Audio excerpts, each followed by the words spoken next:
What a beautiful thumbnail. Shout out to me who made that. Oh, I would click on that thumbnail. Gotta share the link in the Discord, because I never do that.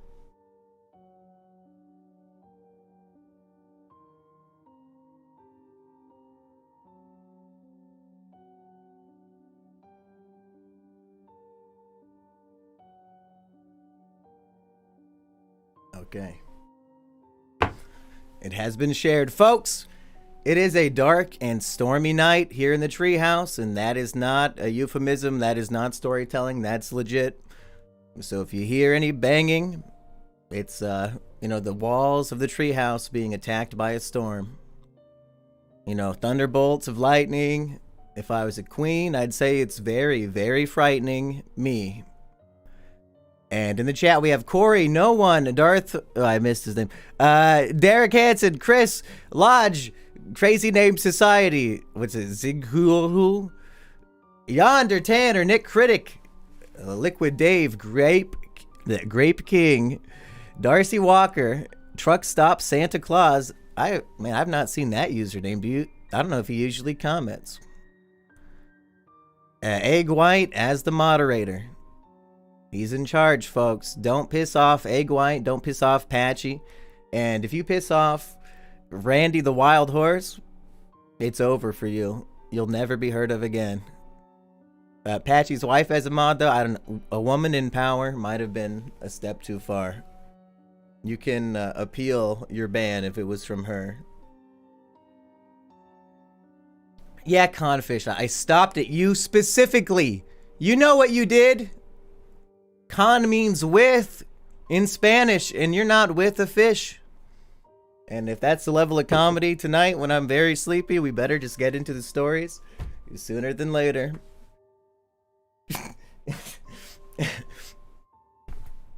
Patchy's wife only bans people when she's drunk. Good to know. How many drinks tonight, Patchy's wife?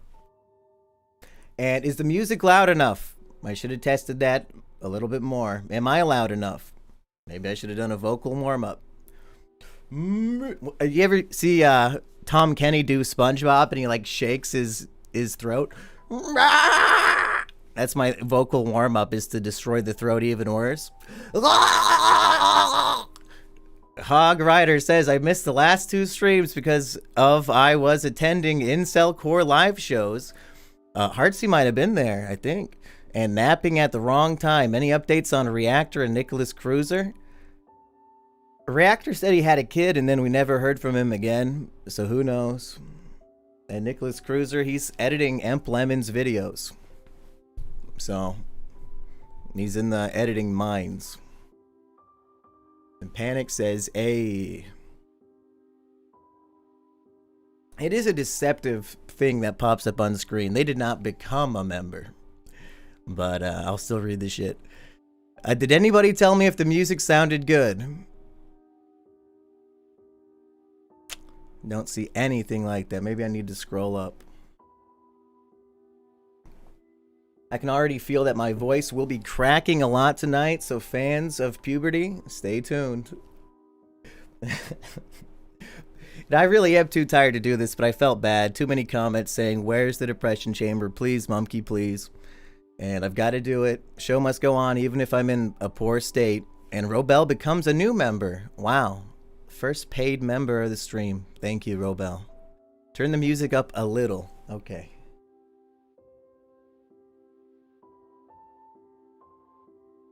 That's a little. Aggie, do you hear that storm? It's getting wild. Wilder and wilder every second. Are we doing any new movie reviews in theaters? Our review of One Battle After Another will be out on Tuesday, but members like Robel have it right now. Maybe I should move the camera towards me a little bit more. Okay. Still can't hear the music? Oh. Well, I heard it with headphones on. I don't want it to drown me out. I'm kind of quiet tonight anyway. The storm was smacking Aggie's windows while he recorded his new song, Where's That Dumpster? And it didn't get picked up. You have a soundproof recording studio, Aggie. Patty's wife says the music is fine and they're lying. But Amalia, who says that they couldn't hear it, says she also may be tweaking. So we have two women in the chat talking about the sound of music. I think we have passed a Bechdel test, which is very rare on the Depression Chamber. It's always usually trans women, I believe. Barrett Privateer, welcome to the Measly Few. Okay, stories. I got stories for you. Should we start off with a vote based on the titles? There's Schizo Teen Romance. And hopefully I'm not going to reread anything. I'm trying to delete them now after we read them so that there's no doubling up. A fascinating look into the average Depression Chamber fan. Gator says 1996 Space Jam movie cures depression. That may be true. Hog Rider says, did you see my comments talking Heartsy's first internet GF? Yeah, I'm not going to talk about my friend's dating drama on the stream here, but I'm also not going to delete your comments. A lot of people seemed interested to read that. No Name Brand Orange says, Orange Juice. Hello, Mumkey. I poured my heart and soul into this copy pasta from Reddit. I can't wait for it to be read sometime. 2037 Depression Chamber moment. 2037, we might get to the stories written in 2022. Oops. Almost reached the wrong way. Baron Julius von Brunk is drinking iced team? You fucking freak. Iced team? Like human beings, you froze? Oh, no, he corrected it. Iced tea. Thank God. Thank God he put a correction. I was very worried. And Ethan D. Cohen. Hopefully you're not the Cohen brother who's making all those shitty movies, because you can unsubscribe now. I don't approve. But if you're somebody else, well, welcome aboard. Okay, I'm going to let you guys vote. Need to make a poll. Keep getting distracted by all this money I'm making. It's so annoying. God damn it. Let me be here for free. Okay. Story. Schizo Teen Romance. Man, I'm gonna have a lot of voice cracks tonight. This is gonna be you had to be there to see it episode. I'm gonna delete this one out of embarrassment at the end. Average Depression Chamber fan. How are these selected? I'm just reading titles and you're gonna vote. That's how. Oh God. I don't want to you know, bias the vote, but I see this guy has the N-word within the first 6 words of his story. So, and this one's called Ramble from a Man Who Has a One-to-One Mind as Everyone Else.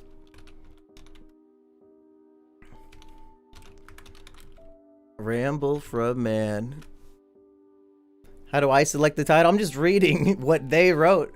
These are the subject titles for the email. So really, if you want to get selected, you got to be creative and I guess hopefully honest with your clickbait. Starting a Slender Man web series ruined my life. Okay. And I think that's 4, so let's vote.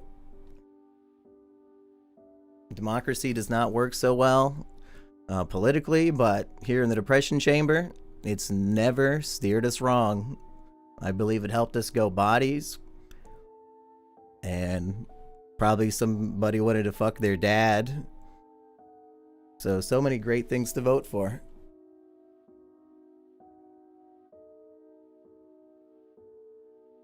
There's no love for the average Depression Chamber fan. Only 19% of the vote. Slender Man web series has 40.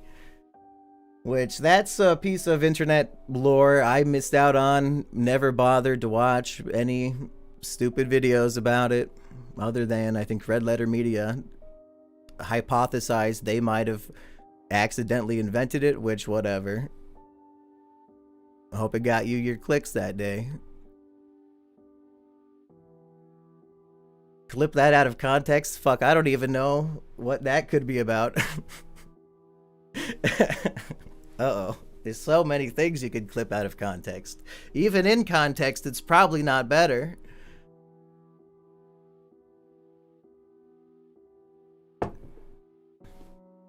Okay, I guess Slender Man's gonna win after 73 votes. It's gotta be. Okay, I think. It's written by somebody named Ya Lil Cancer Cell, I think. Bacon Crafted Curtain says, Depression Chamber, that's what's up. Thank you for the 10. Rest in peace, King Cobra. For the that's what's up, not the derp part. Hello, Mumkey. I'm not great at introductions, and I'm not going to put my real name out there either, so I'll get straight to my story. This started during the summer between my sophomore and junior year at high school, which was during 2011. I used to watch a lot of YouTube on my family's computer, and I don't know if you are familiar, but Slenderverse series like Marble Hornets, which I believe Purple Kernel on the Kernel Cast reviewed that with, I think, E-Rich and maybe Florian. I listened to it, but I had no clue what they were talking about. You know, I thought they were saying Marvel Hornets a little bit. It's like, oh, this is some Marvel TV show, but Marble. This is me talking, by the way, not the story. Sickwick, welcome to the Measly Few. Slenderverse series like Marble Hornets and Tribe 12 were getting pretty popular at the time. I really enjoyed watching them, and I felt inspired to try my hand at my own series. At the time, I was working this guy wants to be anonymous. If you're a fan of this shit, maybe you'll be able to figure out which series this was, if it was popular enough to ruin his life.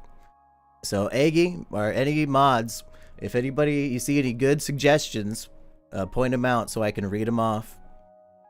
Barrett Privateer says, top recommend vid below is movie Falling Down. Hey, free on YouTube? That's a good movie to watch on YouTube for free, to be honest. That's like an S-tier selection. That's like when they wheel out a Bill Nye video during elementary school. Like, wow, I would watch this anyway. Like, this is a great choice. Anyway. At the time, I was working a part-time job at a local supermarket, so I saved up some money and bought a camcorder, which I think at the time was like $200 or something. I brought up the plan to my best friend at the time, call him Steven. He was totally on board and agreed to edit and upload the videos himself, which was perfect since, like I said, my family shared a single computer and I didn't know anything about editing. It's not that hard. When the school year started, we both got to work trying to find some cast members, and I guess word spread fast because the next day we already had all the roles we needed filled. I, of course, would be the star of the show, and my best friend played, well, my best friend within the series. First of the cast members I should mention was a girl I'll call Katie, and I actually had a crush on her ever since I entered high school. Oh man, the young high school director casting the chick he has a crush on, and uh-oh. We don't like where this one's going. And okay. Though she was a grade ahead of me. Ooh, he likes the older woman. Of course, I accepted her on the spot, but I was kinda a pussy at the time and thought having her actually act would make me too nervous and impede my own performance, so I had to work on things like wardrobe and location scouting. She was actually great at that, so it worked out. Oh, he had her work on that. Hopefully I said that. She was great at that, so it worked out nicely. Hog Rider wants to know, have you seen the movie The Girl Next Door is Free Too? I don't think I'm familiar with that one. Sickwick says he's into hags. Yeah, he likes the girl who's 1 year older. After her, another girl I'll call Ursula. Big fat theater girl, I have to imagine. I never liked her to begin with, and I was going to turn her away, but her family was pretty well off, and she offered to buy props and clothes for us. Money talks, unfortunately, so I had her become the camera operator to avoid having to interact with her as much as possible. Next, we had an actual drama student apply. I'll call Clark. He definitely had the most acting talent among us, but he was the tallest, so he got the role of Slender Man. Okay. The last person we cast, Simmons, was slated to have an acting role. He was actually pretty decent at acting, but importantly, he was the only one of us that could drive and owned a minivan. The catch was, we also had to cast his girlfriend, Jennifer. She was also a good actress, so it was fine, but she was a bit of a bitch. We got to work pretty much right away. I wrote up some scripts quick since it was my production, and we started filming by the end of the week. We never got any views online before it was deleted. Oh. So it didn't ruin his life through viral shenanigans and beloved commenters. It's gonna be some gay personal shit. God damn it. Whatever. We can still try to find it in the Internet Archive. I'm sure it's there, folks. I'm told that's how it works. Since the series was honestly shit and my writing was terrible, but it was actually a lot of fun to record and make. It gave me something to think about outside of school, though it was tough to balance it along with work at times. And it was good experience learning to work with others as a team. By the end of the month, we already had 3 or 4 videos uploaded, with a few more scripted and already in production. It wasn't long before we all started hanging out as friends, even on days we weren't filming anything. Sometimes we would all go eat at fast food joints or play video games at Steven's house, or just generally loiter if we had nothing better to do. Simmons, Clark, and I were all pretty big into skating at the time too, so we would often hit up a skate park near our school. One of the biggest issues I faced during filming came from Ursula. She was constantly trying to flirt with me and make advances, which made me very uncomfortable.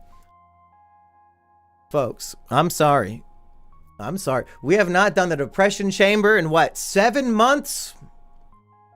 First story back, voted by you, so you should apologize. The story is I made a bunch of friends and a girl wanted to fuck me. You voted for this shit. You got tricked by Slender Man. I told you at the beginning, I'm not into Slender Man. That's for lower intellectual humans. It's people who spend their time in special ed. That's who likes Slender Man at any age, at any point in history. And 40% of them are in the audience and voted for this shit. I should have known. As soon as it's a stupid meme I don't like, I should have known it would reflect on the quality of the writer.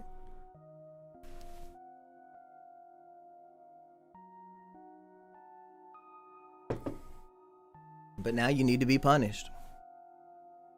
And would never take the hint when I tried to brush her off. I know some of the lifeless virgins in the audience may not see this as a problem.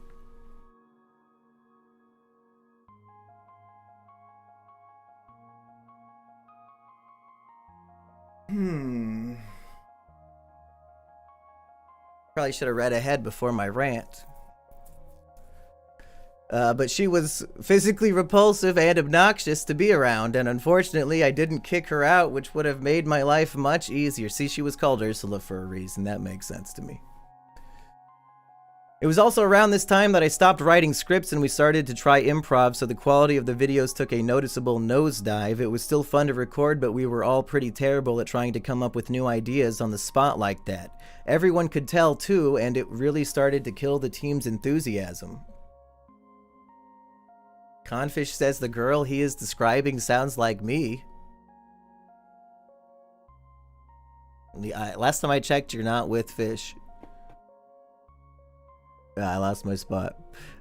Our school held homecoming rather late compared to other schools, which was around the end of October, and at this point it was coming up pretty fast. I still hadn't made any moves towards Katie, but one day after filming, everybody else left early and it was just me and her. This was about a week before homecoming was scheduled. I asked her if she was going to the dance with anybody, and she told me she wasn't. I told her that I had no date either, and asked if she wanted to join me. To my surprise, she actually agreed. I can't wait for the Do We Hate This Author poll. That's going to be a good one. Let's start posting your guesses now as to the ratio of votes. Oh God. And we ended up having a really nice time, ending with me getting my first kiss. Oh, what is this? The elation chamber. We've been pranked. We started spending a lot more time together after the dance. I'm not sure I would explicitly say we entered a relationship, but it was certainly heading that way. Hog Rider, voting doesn't matter. Trump showed us for a fact. Moon Man, cheer up 2019. I did say democracy, it doesn't work in America and it doesn't work here. It's just proof that stupid people should not have an opinion that can affect the smarter people. Whatever the government is, or yeah, the form of government where only the smart people get to decide and rule, it might not be bad. Honestly, it might not be bad. And Snare Flare says, gape, what does that even mean? Gay pussy? No, no, no, God. Know your girth, King. Yeah, thank you, Ethan. God damn it. Okay. Uh-oh, devout Catholic parents. Do I see a monkey wrench in the story? Tyranny of the majority, am I right? Idiocracy? Hey, I'm a big fan of Mike Judge. Maybe he was just always correct. Maybe. We started spending a lot more time together after the dance. I'm not sure I would explicitly say we entered a relationship, but it was certainly heading that way. It turned out we lived in the same neighborhood, so we started to walk to school together, and we would watch movies at her house some nights that I didn't have work and we weren't filming anything. My parents are actually devout Catholics, so I wasn't too keen on letting them know what was going on between us, since I know they would have one issue or another. No Name Brand Orange Juice says the best case against democracy is a short talk with the average voter, or just reading this story. It's a solid case against it. We kept filming as usual for a bit, but productions really started to freeze up as we headed into the winter months. Oh, that's poetic prose right there. Big ups, pimp. Thank you, Mr. Wizard. For one, it was a lot harder to shoot and move around with the terrible weather we were having, so we could only really film on the days when we were all free and Mother Nature was in a good mood. Then at this point, I had decided to kill off Steven's character. In complete honesty, Steven was terrible at acting. Obviously, I couldn't tell that right to his face, since I still needed him to edit the videos and run the channel. Yeah. And I wanted to have an explanation in the story for him to stop appearing. I was hoping that presenting the idea in a way to make it seem like I was doing it more for story and publicity reasons would conceal my true intentions, but it didn't go over well either way, and me and him ended up getting into a big argument about it. Eventually we made up, but this combined with spending more and more time with Katie really put some distance between us. After that, there was an evening we were shooting, and for some reason, a citizen in the area ended up calling the cops on us. We escaped before they were able to do anything, but that not only ruined the footage, but we ended up losing the notebook we were writing all our ideas in, and the suit we had Slender Man wearing got cut up from running through the brush.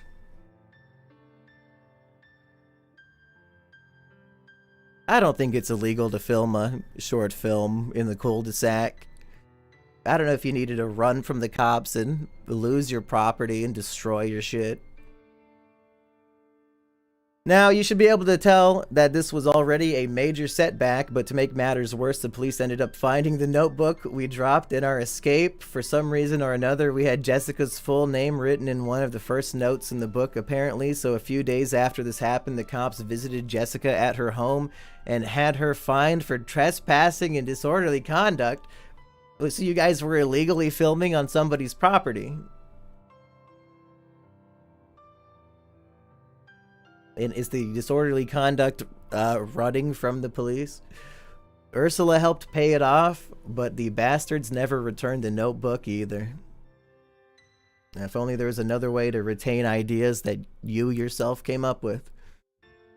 Next, Simmons decided to try and start a garage band with a few other people at school I had not met before. They never ended up even releasing a song, but at the time, this really sucked for me because he was the only one of us with access to a car. Yeah, it sucks to me, not that I am losing this relationship from my life, that I value his company. It's because he has the car, and that really sucks for me. You see, I see everybody else as, you know, pieces in my grand chess game, and he was the car piece. He was the knight. Alas. Okay, now I lost my spot again. Not only was I down an actor and a car, but because Jennifer and him were dating, she told me that she would rather watch him and his band practice than act for me. and because she had just been arrested for this shitty web series, I didn't want to press her on it. Yeah. So at this point, my character was the only one besides Slender Man I had anyone to play unless Simmons was free. Depression. Okay, Blue says Depression Chamber, and it's just dudes who are mildly upset instead of Despair Kino.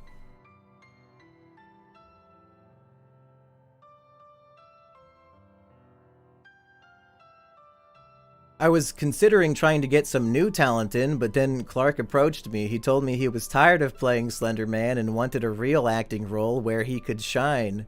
I was tempted for a second, but I asked him who would be playing Slender Man while he would be playing his character. What he suggested was that we have Steven play Slender Man, considering the character he actually was playing got killed off 2 weeks ago. The issue with this is that Steven was really short and weighed about 300 pounds. Oh, God. Biggs can't play Slender Man. For one thing, it would be extremely noticeable that the actor changed. For another, Slender Man should actually be slender. Yeah. Yeah. Still, me and Clark got into an argument about that, saying things like, we all have to make sacrifices in the name of production. And then he escalated the issue by bringing Steven into it himself. I knew I could not win a 2-on-1 argument about my friend being too fat for the role, so it sounds like it was 3-on-1 even. So I finally conceded, and for the foreseeable future, the series revolved mainly around me and Clark's new character being hunted by a fat, short, slender man. Every time Mumkey says Slender Man, I start laughing and I can't stop hiccuping. I hope that's some sort of ironic comment somehow. I sincerely hope that's not true. Slender Man. I'm gonna try to kill this man. Skinny Mumkey fan is impossible. More like Skinny Mumkey friend is impossible. I guess other than Rusty. Nah, he's not my friend. Nah, he's a pawn in my chess game for sure. Considering all that had happened, me and the crew still stayed on relatively good terms. We weren't hanging out as often, and things had definitely grown colder between us, but I think we were all still friends at the time. Around this time, Christmas break hit, and I wanted to use this time to get a lot more filming done, but everyone on the crew were telling me they wanted to take a break from this too and spend more time with their families, so nothing pretty much happened the entire break. After break, I still couldn't get anyone on board to film with me, though we still hung out a few times. This continued for about 3 weeks, which was when I was told by one of my friends that one of our classmates had invited us to a party at their house coming up this weekend, and we all decided to go. I honestly can't remember anything of that night besides arriving, mingling, and drinking a beer. I got invited to a house party and went and drank with my peers. I was a bit scared to drink it at first, as I never drank alcohol before, and I really wish I hadn't. I must have blacked out, because the next thing I know, I'm waking up on a bench a block from the house without my shoes.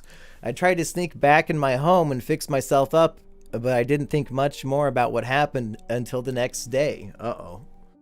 I spoke too soon. We might have a Project X on our hands. Aggie says we've all been there before. Yeah, Flowey, I agree. Hopefully all of this was just build up for the ultimate downfall. Goddamn, it's not even close to done. Oh. Oh, God. Okay, I scrolled down too much. Okay, hopefully we get a real downward spiral here. God damn, it's not halfway done. We might have to do another vote sooner than later. Okay, I'm going to read very fast. To start, I already sensed something was off because I was at the spot me and Katie usually wait by a cemetery, but she wasn't showing up. I waited as long as I could before I'd be late, but she never appeared, so I headed to school only to later see her in the first period art class we shared. It seemed like she was upset and would not look at me at all. After the class ended, she ran away before I could say anything to her. Here, I also noticed people were staring at me more than usual, and they were oddly quiet. At the end of second period, I found my locker had been vandalized and filled with crushed eggs. Uh-oh. Aggie, is that how you got your nickname in high school, Aggie? Because you would fill your own locker with crushed eggs. Just that you like the aesthetic. Why did I have to look at Aggie in the chat? I lost my spot again. Need to find the word eggs. Crushed eggs! I tried cleaning off my textbooks as best I could, but I had to get to class and resolved to clean the rest after school. Nothing else really happened up until lunch. This was when Simmons pulled me aside and brought me into the bathroom, telling me he had something I needed to see. He pulled out his phone and started playing a video he had saved, which was a sex tape of me looking almost completely passed out. The woman in the video had never shown her face, but I could tell from the hair that it was Ursula. Okay. I think this story is too perfect and cute to be real. I mean, all these pieces are fitting together in a way that, you know, somebody would write a funny story. That the disgusting fat chick, villain of the earlier part of the story, is now, I guess, raping him and filming it. And everybody, I guess, is so disgusted by this that he's being attacked with eggs. Are we gonna believe this? Is this convoluted? Fake and gay? Yeah, all these kids have CP on their phone. Yeah, well, I guess that is how life goes these days. Well, I've seen Euphoria. That's probably real life, right? I hate this author. Please skip. Please, fake story. Please. Just the whole time I'm looking over here, the chat's begging for it to end. Okay, I'll keep going, maybe one more paragraph, and then we'll vote. We'll vote if we continue. But I'm sensing this is too cute. Which makes sense considering she had my camcorder at the time. They filmed it on the camcorder and then converted it to the phone. You can't just film it with the phone. I should remind you, I remember absolutely none of this, and for this reason, I think I was drugged at the party. In your can of beer? Simmons told me that this was getting shared all over the school and left me alone. I went on with my day, cleaned my locker as best I could, and went home. Just after I entered the house, my mother came in to tell me that my job had called and fired me with no given reason, and they never gave me my severance pay either.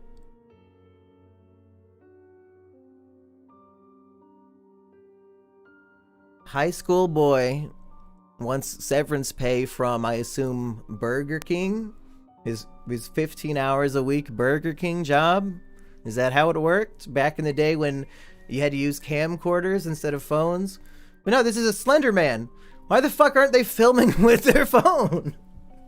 What is happening? This shit sucks. We're voting. I'm done. I'm giving up. Okay. Skip.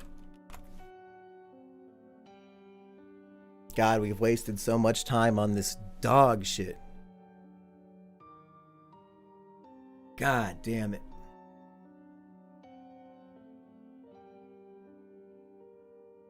Dark Western, you should do a story tier list sometime.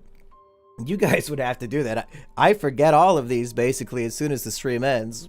So I'd have to sit and re-listen to myself. But we could start doing a tier list as we go, in which case this is probably an F tier, or at least the D tier. I was a little bit intrigued at times. There have been far worse stories. Hog Rider says, when will you do the Murdoch Watch podcast? It's a Kino series. Thoughts on Sora making new AI South Park clips that are funnier than real show? I haven't watched any. I don't want to watch AI South Park, but if it's funnier than the show, that's interesting. Is the AI writing the script, or is a human writing the script? Because that's pretty important.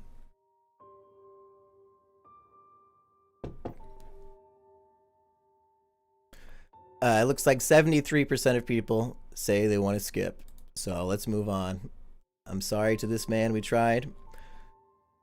I'll skip to the final paragraph. Thank you for reading my story, Mumkey. I'm sorry it was way too long. So true. Ethan says, honestly tracks that AVG film students use a shittier camera to film just for aesthetics. Okay, so that's what, a D tier story, and we didn't even finish it. So D for didn't finish.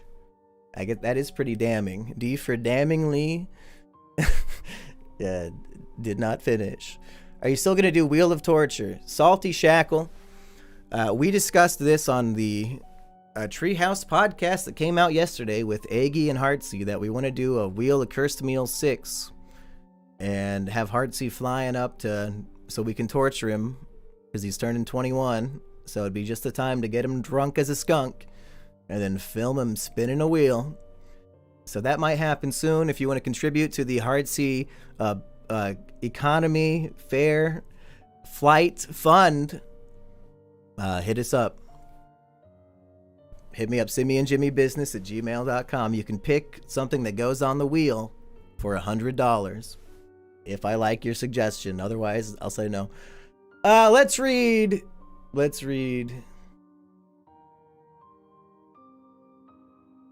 I want to read a fascinating look into the average Depression Chamber fan's life, aka shoulda, woulda, coulda. Because democracy failed, so you guys don't get to vote for this one. I'm just gonna read one, and we better go quick because we've been here for fucking 40 minutes and haven't gotten one good story yet. If so, does the loser suffer a punishment? Of course. The winner gets a prize and the loser gets punished. We haven't come up with anything yet. Okay, my name is not important. What is important is what I'm about to do. I just fucking hate this chamber and all the stories feasting on its carcass. My whole life is just cold, bitter hatred, and I always wanted to write violently. This is the time of vengeance, and no word is worth sparing. And I will put in this story as many as I can. It's time for me to write, and time for me to be read. Liquid Dave says only Shoe Nice can compete against Aggie on the Wheel of Cursed Meals. Biggs might stand a chance. And No Name Brand Orange Juice. Neat Fake Cell Heartsy Buck Broken by Gay Couple. I've been an avid listener as of late, though I've stopped by over the last 10 years to watch your videos. Although I rarely viewed your anime reviews, my favorite Mumkey arc is the Elliot Rogers saga, and I've been a fan since that point. I've seen your channel die, get canceled, move into a trailer, buy a cat, and since that point, I kind of dropped off of actively listening to your content.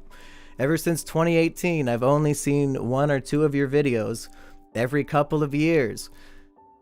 So he's depressed because he's not watching enough Simeon Jimmy, I think is the message of this video, or this story.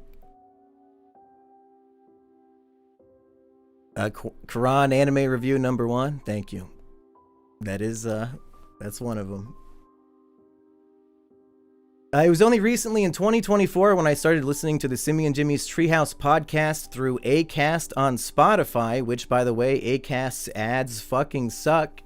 Now you own 4 cats and a lizard and record your homoerotic encounters with strangers you met through Emp or Rusty to an audience of thousands. This must be the life. I yearn to be a creator. I'm very capable of performing complex tasks, and if I'm not, I'm at least capable of learning. Despite this, I lack the motivation to do anything creative, the downfall of many talented people. Now for the juicy shit that I am no doubt being begged to get on with. I am an ice golem from Minnesota. Both of my parents are still alive and together. It's supposedly a rare situation to find yourself in, according to my friends and many people I know. But in my case, my life may have ended up better with them divorced. My parents love to tear each other down. They need to be right and hate being wrong. Both have anger management issues and don't know the meaning of calm down. If these two people put an ounce of care and love into raising me instead of taking a pound of drugs and beating each other down to cope, I would not be writing this story. Many mistakes have been made to lead me to my current position. I was born in 2003, and my birth forced my parents to marry each other. They did so in the name of love. We were a nomadic family, always moving to where there was work, and never staying in one place for too long. I never had friends, and if I did, I didn't keep them. I wasn't able to. As far as I know, when I was 7 in 2010, we hit the fucking jackpot. We were able to live in a house that my uncle was renting us. We lived 15 minutes away from the nearest college town, and my father had a stable job. However, no one can have nice things, as my mother was offered a shitty teaching job 6 hours away, and somehow convinced my father to uproot our stable life and leave. We would stay in the shithole we moved to for 13 years until 2023. I would grow up in this place. I would make friends and learn how to be myself. I was molded by my parents' constant fighting and learned what not to do or say. The filter makes you look like a floating head. Thank you, Blue. That is kind of the effect I'm going for. That's why I put on the black blazer so you couldn't see my white arms. So it is more of a floating head. And Ethan says, Iga soda. I don't know what that means.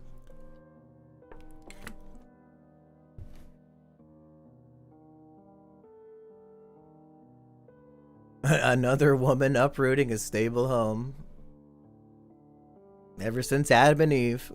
The very first woman ever, according to the Christians. That's crazy.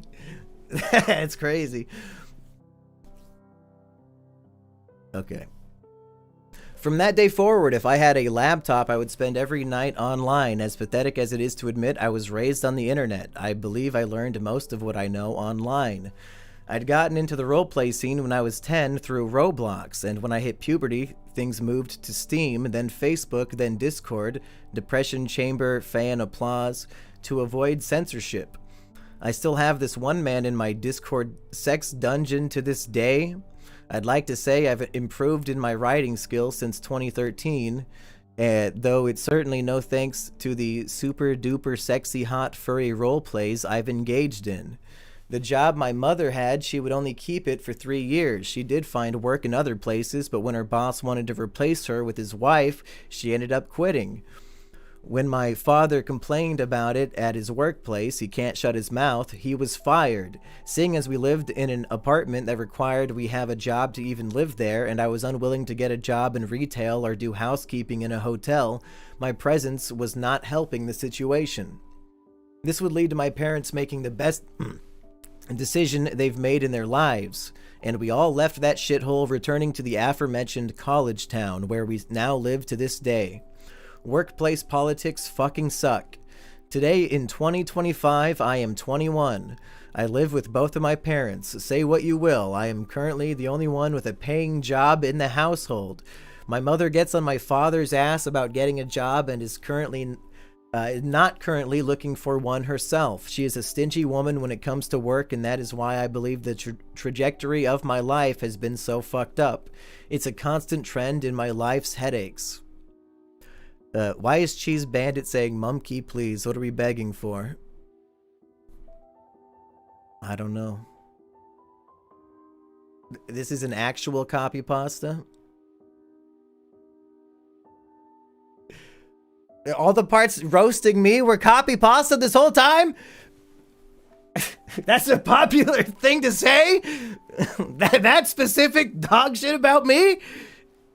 Keep reading, I'm almost done. Okay. The only good part was the intro. Fuck you, Panic! Anyway, the storm is really going off again. I heard somebody walking their dogs right when it starts blasting again. Okay. His mom's a stingy woman when it comes to work, and that's why I believe the trajectory of my life has been so fucked up. It's a constant trend in my life's headaches. I now work as a cook in a retirement home, and I get to see long lives end every month. I never have enough time to truly learn about these people, especially if they're only there for a month before they croak. But it really is fascinating to hear about who they were. We always had former food service employees with Alzheimer's just walk into our kitchen, and we've had to shoo them out one way or another. Hogrider says, would you let me comb through Mumkey Jones 2 uploads for lost media? Also, what if your Mumkey Jones 1 gets unbanned? What would you do? I'd probably just forget about it and ignore it like I did when Mumkey Jones 2 was unbanned. I uploaded that video to it and then I abandoned it completely. I haven't even read the comments on it. I don't know how many views it got. But I don't know if I would give somebody else access to the channel. That's, even if I trust Hogrider with my life, that's a little spooky. When are we getting the Is It Kino on the best film of the year, War of the Worlds? Probably not. Might have been overdone, but we are going to do Eddington this upcoming week.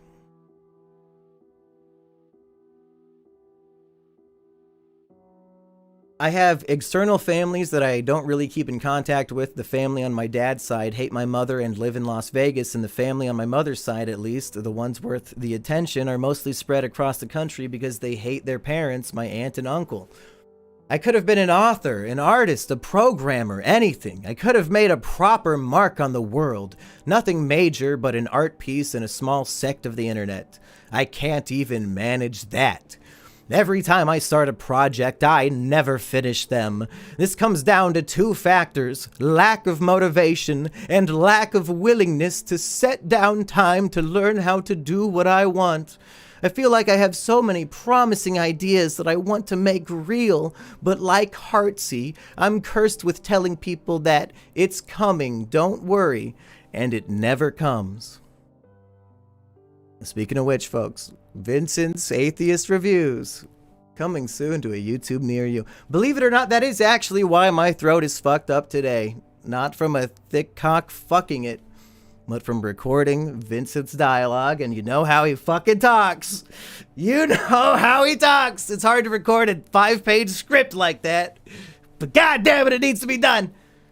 Eggy is unfortunately taking another week vacation, leaving town, so recording the live action scenes will be delayed slightly again.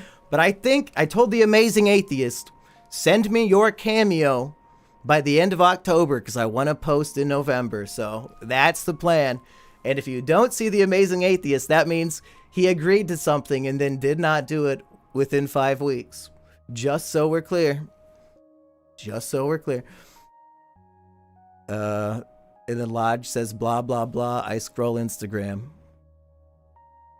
Okay. Cocksucker! No, don't let it appear!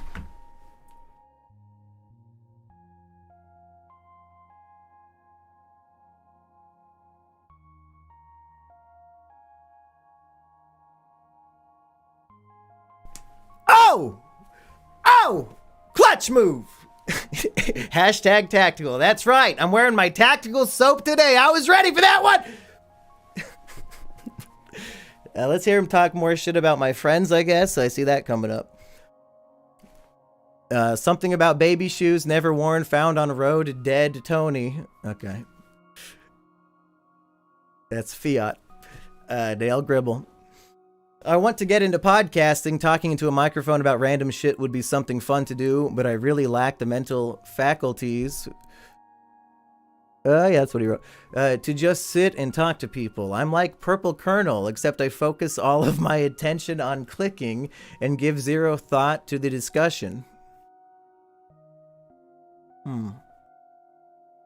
All I've managed to accomplish is build a fucking furry roleplay world with one guy. That single minuscule concept has completely occupied my mind for ages. It's all I've been able to think about. When I was dating, I shared it with a girl as if it was my entire personality. No one else knows about it. No one else will know about it. If it ever leaks to my family or coworkers, I am killing myself without hesitation. You know, there's a phrase like, live without regrets. And I always wondered, what does that even mean? Like, everybody makes mistakes, right? But I think this is one of those scenarios where if you're living your truth and your truth, being exposed is enough to make you kill yourself, maybe deep down that your truth is a lie. If it's, if you're gonna kill yourself over it, maybe you shouldn't be doing those things. Liquid Dave, India respect button or Epstein respect button? If somebody had to choose between the two, I guess if you pay for a poll. Okay. I can't even see in the dark. Ooh, respect button. India or Epstein? Important scientific democratic research. Hogrider says, send me a screenshot of all the MJ2 videos to send me. That might be easier. Misclick. Uh-oh, who's winning? Epstein currently has 71% of the respect over India, which really, India is like 2 billion people. So you respect a child sex trafficker, one man, more than just 2 billion humans.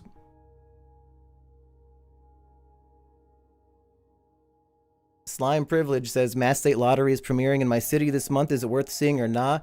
I wish I would have seen it in theaters. I loved that movie.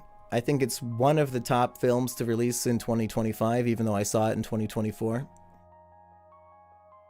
And I think Low Res is going to be at that screening if it's the most recently announced one, so you could just go harass him. He says he does not like it when people in the Q&A ask questions about me and Aggie, so maybe go do that. Is it better than Wasted Hours? Have you seen the meme of the coughing baby versus the nuclear bomb? It's like that times 10.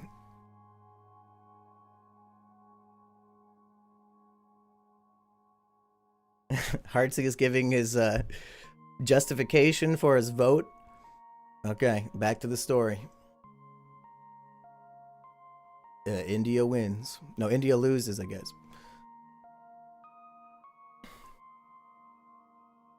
And without it, I'm nothing. I'm a bland, boring guy to interact with. My parents and coworkers must think I'm so fucking boring, just going into my little corner and playing on my computer. Without the roleplay stuff, my life is chimping. Mumkey applause. Well, I guess if you insist. The pure brain rot I see online.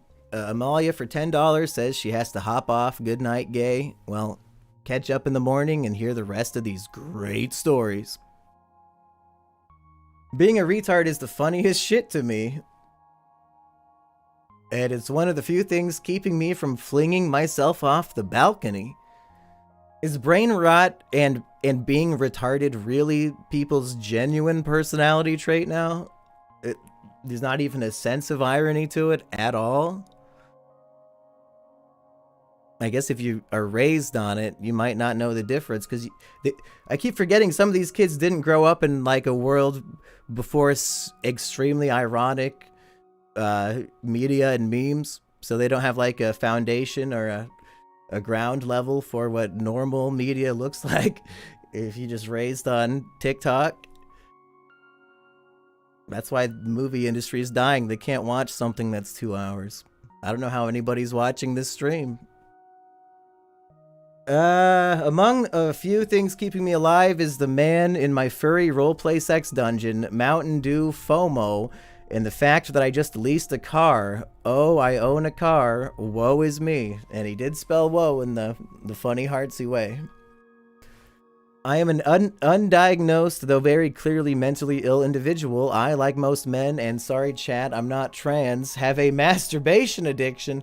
I have anger management issues, and while I have a higher tolerance for bullshit than my parents, I still destroy shit and have a difficult time coming down if I don't.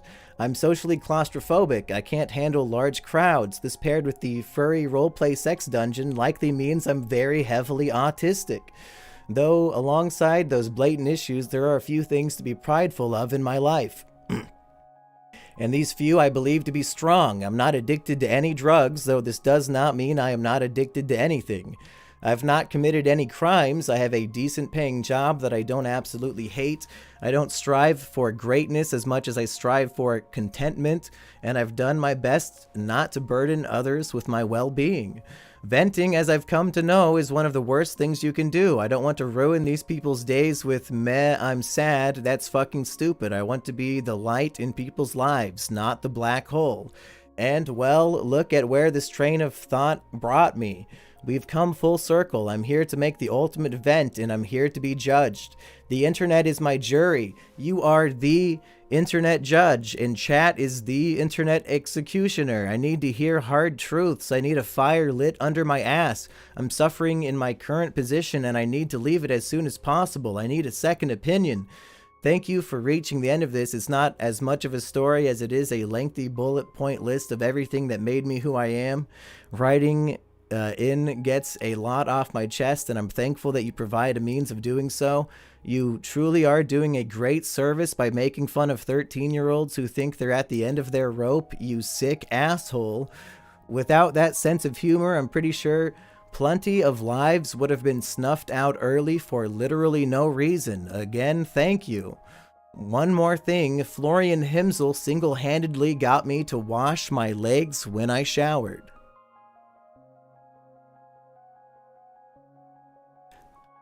Florian making his impact in more ways than he can even imagine.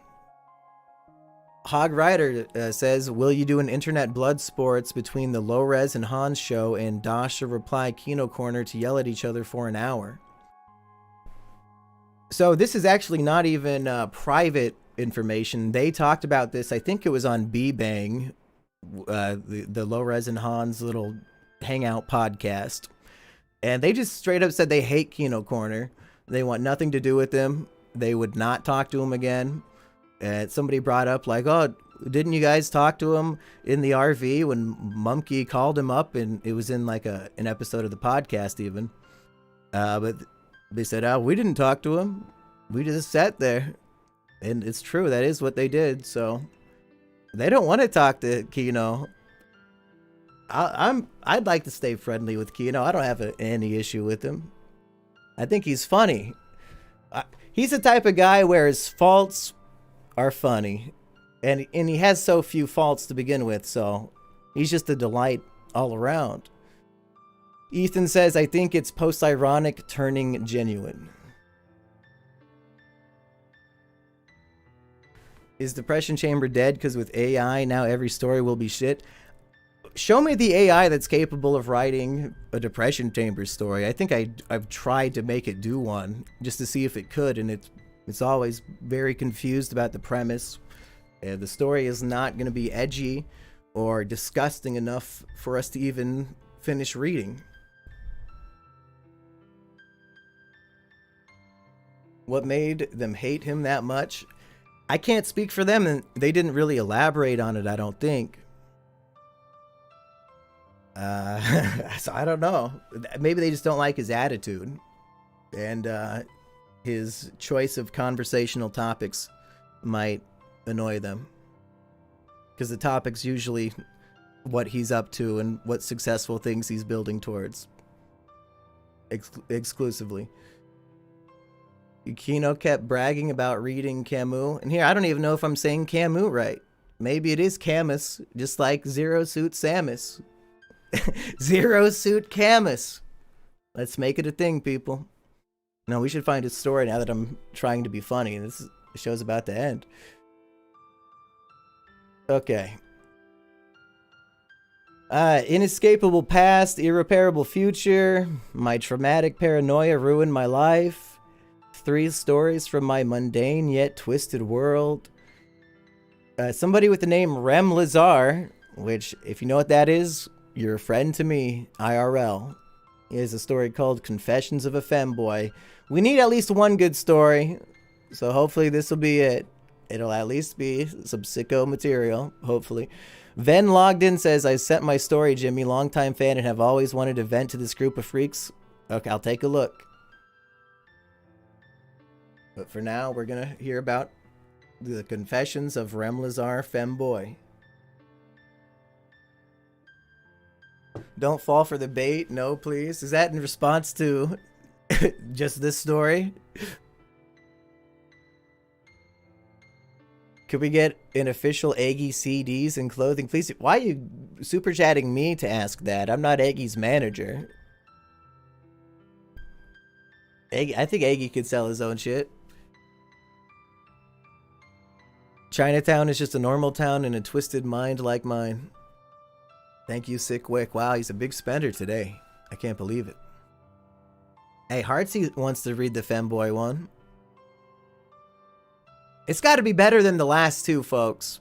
Do you trust my intuition or do you trust fucking democracy? What are we learning today? Femboy better not mention lube and mineral oil. Yeah, they're not rocks. They're minerals. I think God made a mistake when creating me. By all logical reasoning, I should have been born a female. I look like one, act like one, but for some reason, I was born a male. As a kid, I was often mistaken for a girl due to how feminine I look, and those that didn't think I was a girl thought I was at least gay, which I'm not. Growing up was often... You know what? I'm sorry. We did not vote if we hate the previous story author. My bad. So if you can go back in time, 3 sentences... and remember that last story. We'll see if we hate that author.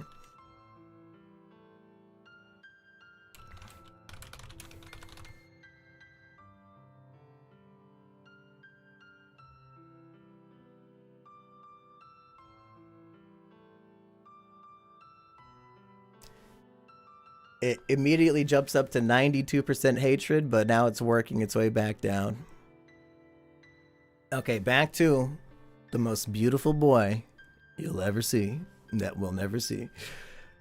Growing up, I was often ostracized from other children. The boys thought I was too girly and the girls thought I was too boyish. Due to this, I very quickly became all right with being alone. It wasn't until middle school when I found any real friends, a group of autistic outcasts like myself. They introduced me to 4chan along with anime and other aspects of weeb culture. Little did I know then, but this would be the beginning of the end for me. For high school, my parents moved to the city, and as such, I had to leave my autist weeb friends behind. This new school I went to was full of inner-city trash, mostly blacks and Mexicans, and was very obviously underfunded.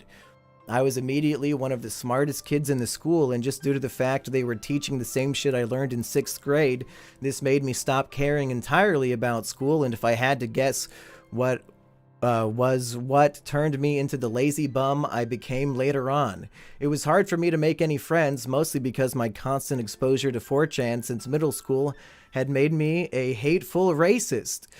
Oh god. I saw a word coming up.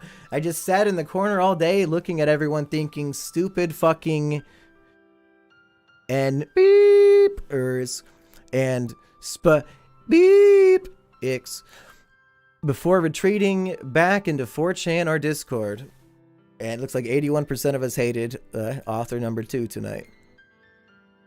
No Name Orange Juice says the blackest coal from the deepest of More's minds.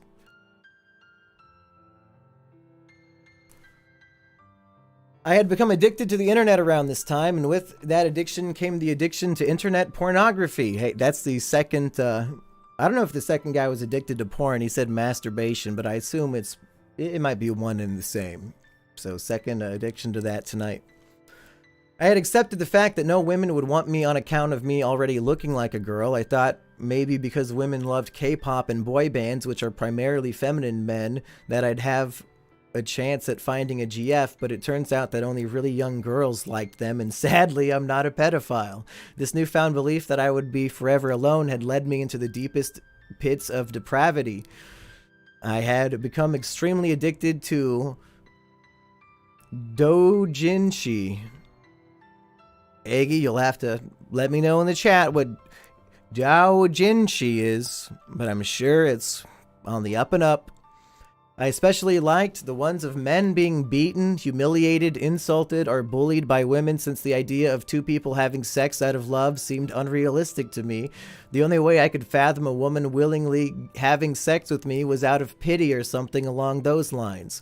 I grew more and more detached from reality every day, eventually making a group of incel friends on Discord who enabled my growing inferiority complex. This progressed for well over a year, me getting more degenerate and pathetic as time went on, further disconnecting me from the real world. Let's see, did anybody tell me what this is? Is hentai books? Okay. Nothing that specific.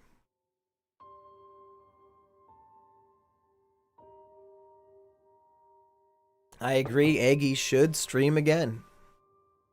I'll even send him all the reject stories, and I'm sure he could make something good of them and read them over there. It wasn't until my junior year of high school that I made a friend, a 6'7" black man who I'll call Tyrone. I hit it off with him since he was a little bit retarded and as such accepted my strangeness.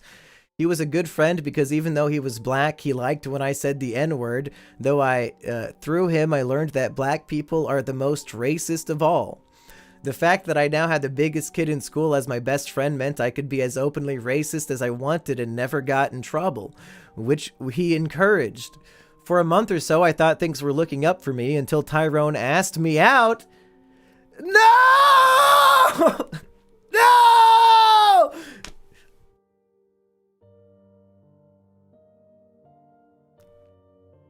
No! No! I knew he wasn't gay, but I didn't think he would go for a femboy since he's big and black, but I was wrong. There were times he grabbed my cock and stuck his fingers in my ass, but I thought that was all in good fun.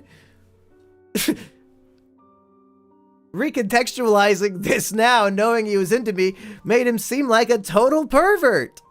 Oh, really? The guy who stuck his fingers up your fucking ass? Are you kidding? I wondered if he ever actually enjoyed spending time with me or was just doing it because he wanted my body. I turned him down, but decided to remain friends with him since he was the only friend I had even thought he would still occasionally molest me. Okay, even though he would still occasionally molest me. I want to get that right. Not the black homie getting actually gay. Femboy blacked fantasy LARP. If somebody was jerking off writing the story knowing we would all have to hear it. Despite my troubles with Tyrone, not everything was bad. And that's why when a guy pays me on stream and says, hey, I just now submitted, it's a little scary to just go in blind because it might be some sicko who's trying to make us read his fetish. I try to at least scroll through and make sure it's a real story, but you know, that guy did give some real dough, so I'll take a look at his. And if we get trolled, we get trolled. But despite my troubles with Tyrone, not everything was bad. I had met this pedophile off 4chan who I was now communicating with on Discord. Her name was Alice, though I don't know if that was a real name, but she was a real girl since she sent me pictures of herself with my name written on them. This girl was a real sexual deviant and would ask me if I would be okay living in a cage and being treated like her slave. In other words, she was perfect. I think I was in love with her. She seemed like the girl of my dreams. The weirder the shit she said, the deeper my emotions for her grew. She and I chatted for months until I turned 18 when she asked if I would come live with her. I was still living with my parents at this time, so the idea was scary, especially since Alice lived in Serbia. But ultimately, the idea of leaving my family behind completely was too scary and I pussied out despite the fact Alice had already bought my ticket. She got so mad at me, she said she would send the nude photos of myself I sent to her to the authorities, then link to news articles of children being persecuted for creation of child pornography to show that I'd get in trouble. That's a bad plan to blackmail somebody to come live with you and be your romantic partner. You're just gonna live with that forever? You don't get to put that genie back in the bottle. I didn't know how to respond to this, so I just blocked her and tried not to worry about it. Nothing ever came of it, so it all worked out in the end. At high school, things weren't going great either since Tyrone had been expelled for hospitalizing a midget. Now that I didn't have the biggest black guy in school as my friend, other students attacked me for my previously racist statement towards them. I hope this story is fake too, because sometimes it plays out too hilariously. Other students attacked me for my previously racist statements towards them. Every moment of my life had become hell. My love had gone, and I was getting my ass beat by young scholars on a daily basis. Hogrider says, follow Rusty's example of acting shma, or adding shma to words like shmiga. A do shin is a fan manga. It's 90% safe for work, but us English fans only read the 10%. Okay. No, I do not understand romance, Fishman. And at least you're with Fish, so I'll accept your comment. Okay. Since I no longer had any friends at school, I befriended the special needs children. We've all been there. I was like the king of the retards. It was a lot easier interacting with kids who are retarded than it is with normal people. At least I knew they wouldn't molest me. What are you fucking talking about? Down syndrome molestation. And I'm talking the perpetrator in terms of the Down syndrome is probably higher than these normal people you speak of. They cannot often control the urge to grab some busty titties. So I guess you're lucky to only have a cock. And I'm saying I would know, because let's just say I don't have up syndrome. Where did I leave off?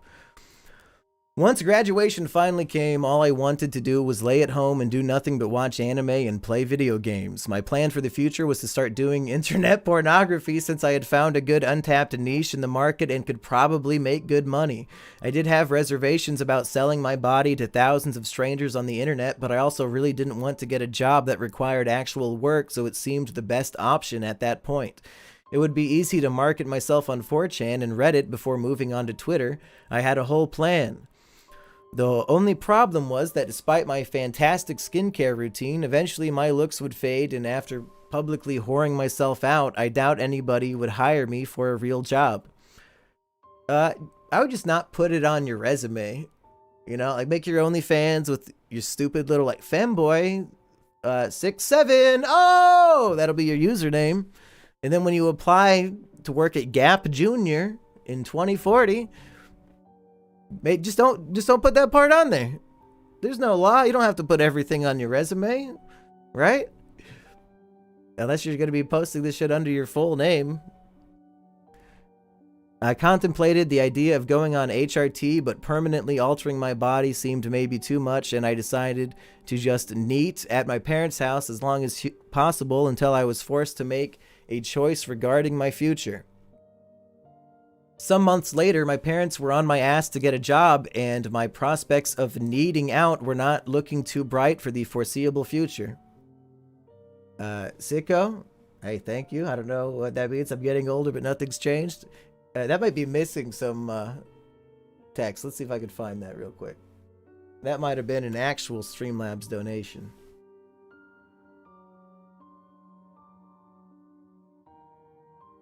Wow. I'll have to check again in a second. It doesn't want to load. I know, that's all that it said. There was nothing else in there. Okay, nothing's changed. Thank you again, Sicko. All my sitting in my room doing nothing but watching anime and playing JRPGs was not going to pan out long term, but despite it all, something good happened. While I was out getting Kane's chicken, a black woman asked me out. Now, I'm not attracted to black women, and I am very racist, but I took what I could get and decided to go out with her.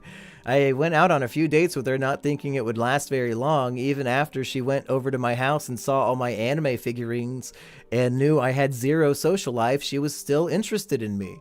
It didn't make any sense to me why she was so into me despite the fact I was an effeminate loser weeb. I couldn't figure it out.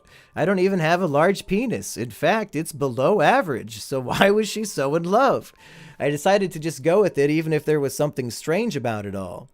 I thought that if she really was into me, as much as it seemed, then I might as well take advantage of it and solve the biggest problem with my own life. Never ask a white supremacist the race of his girlfriend, folks. Many such cases. Imagine I said that like the Wheel of Fortune chant. I asked my GF if I could live at her house. You see, she was still living with her family, and I had already been over there constantly to babysit her kid brother. Babysit her kid brother. We almost had a disaster there. Who is extremely autistic and can't be left alone. I sort of lied to my GF and told her that I was being kicked out. I wasn't really at that point, but it was only a matter of time until I was. My GF did agree to let me stay with her, but her mom didn't. I didn't have a very good relationship with her mom as of yet, but after telling her that I'd cook and clean while she was at work, she agreed to let me stay.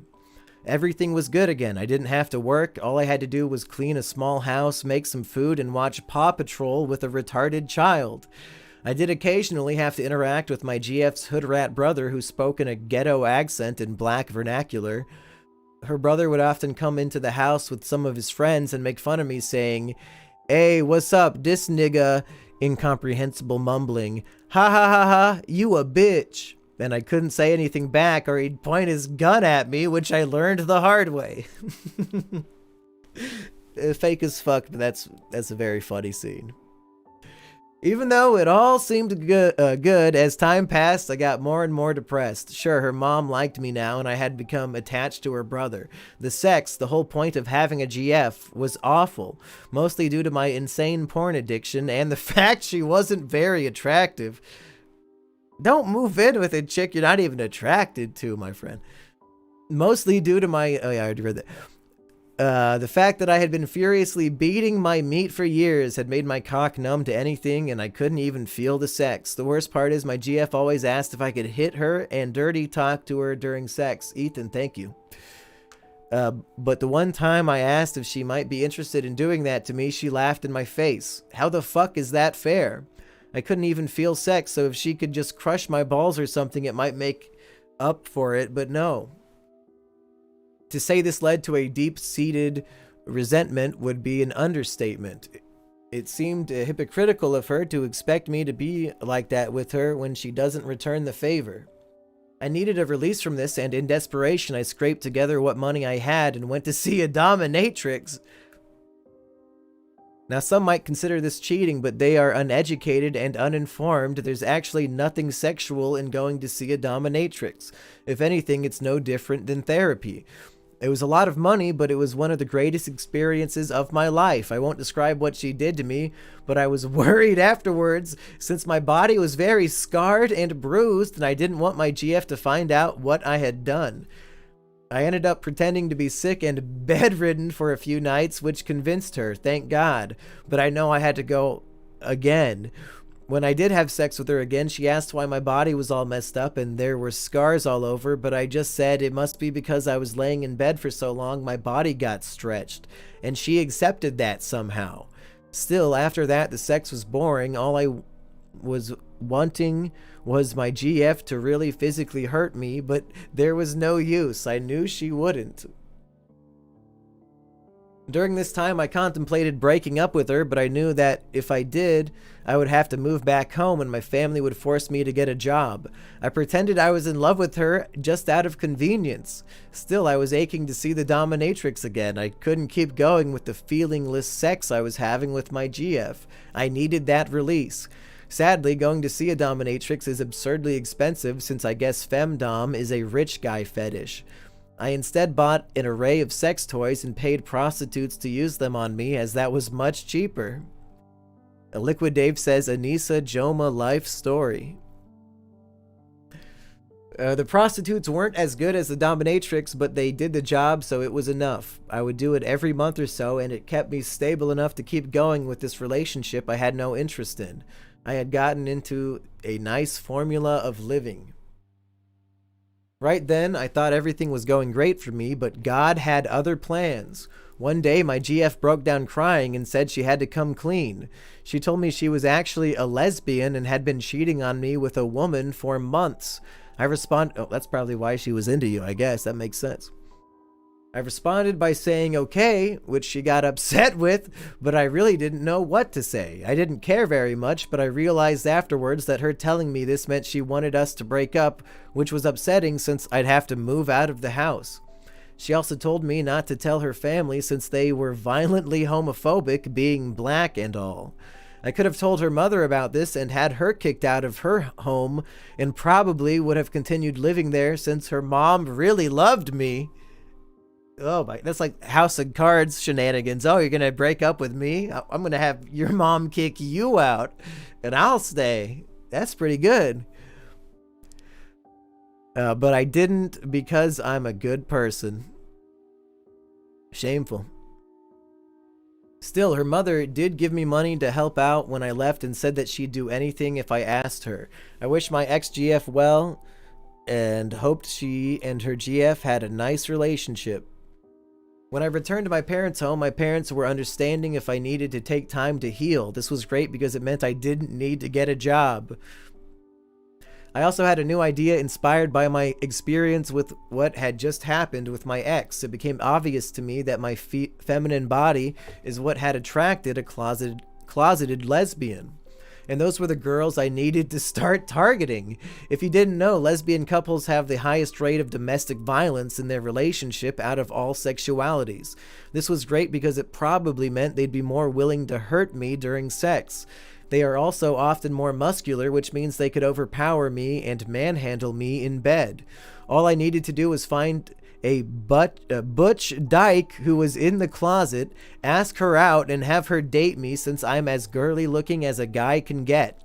Then we have amazing violent sex where she can let loose, and finally we fall in love and get married. The falling in love part isn't necessary, but wishful thinking, since I was really lonely and would fall in love with any woman who would dominate me, hence why I kind of fell in love with the one dominatrix for a while, but that's not important. Anyways, what I really wanted was to have a girl who would do what I wanted in bed without having to pay for it, and this was the best way to go about that. Patchy's wife says, this guy's a freak. Egg White says, Discord user bros, why does this represent all of us? Goblin D's Nuts is disgusted by the term targeting being used for targeting these butch dykes. Don't try to understand women. Women understand women and they hate each other. Quote from Al Bundy, one of the all-time great TV dads, folks. Okay.